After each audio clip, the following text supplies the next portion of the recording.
Okay, good morning, Year 5. So, we are continuing with our learning journey. We're heading towards our final outcome, which will be completed by the end of this week. And as you know, the final week before half term. So, let's continue with our efforts, make sure we're still putting in 100%, and hopefully, we'll have some fantastic outcomes by this time on Friday. So, what we're going to be looking at today is creating a plan for that final outcome. So, we're going to come back to this a bit later, okay, and you're going to be creating a plan that looks something like this.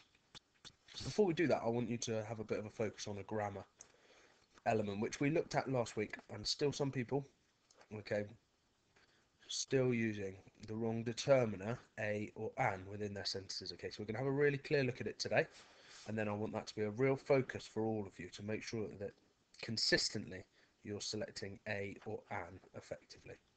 So just a reminder, okay, it's to do with the sound at the start of the word.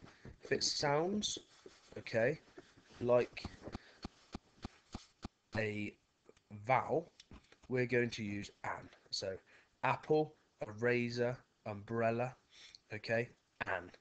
If it sounds like a consonant, okay, man, lamp, cat, we will use a in at the front instead. So here are some of the examples where, although it is actually a vowel at the start here, okay, we've still got that consonant sound, okay? So euro is a Y sound, okay? So really important that we look out for those. Now what I've got and what I'd like you to do for your first activity today is I've got these 8 words, okay? I would like you to select whether it's a or an next to those words, okay? And then for 4 of them, I want you to choose 2 that use a, 2 that use an, and I'd like you to put those into sentences. So I should see all of these completed and then 4 separate sentences with one of the words in. Okay, once you've done that, I'd like you to then start thinking about your plan. So you're going to take the information that you've gathered, that you've organised into your Y map, okay, and we're going to think about how now we can organise this and we can order it ready to write your final outcome. So we know they work in chronological order, and we've looked at some of the key features, okay, and the structure when you created your success criteria. So what I want you to think about is creating this plan for your person. So the title is going to be the name of the person and their role, okay?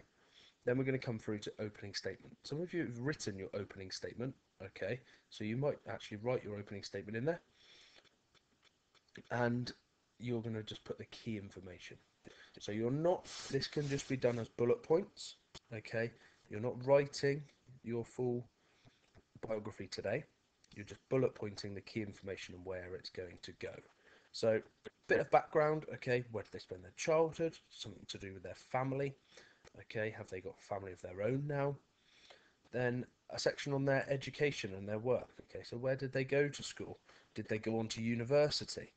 Or did they go straight into jobs that are relevant? Okay, we know that David Attenborough applied for some jobs and then got a job in TV or a trainee role as a TV presenter. So that's how his career started. What are their significant achievements? Okay, why are they important? What have they done? What programs have they been involved in? What books have they written? What have they done that's having an impact on other people? And so that makes us start thinking about how they've helped our understanding or created change. So if they've been involved in a TV program that's been really influential, okay, they've helped our understanding of the natural world, haven't they? Because we've been able to see some of the experiences that they've had, and that's then changed our opinion of how we want to involve ourselves with the natural world. And finally, now, what are they doing now? If they are no longer with us, then what's their legacy? Why are they so important? How are they remembered? Okay, so you are going to need key dates in here. You are going to need key facts. And today it's just about organising them in the role, and these will become your paragraphs or the clear sections of your final outcome. So I look forward to seeing those sent in on Class Dojo. before we start then putting together some of the writing throughout this week. Okay, thank you very much.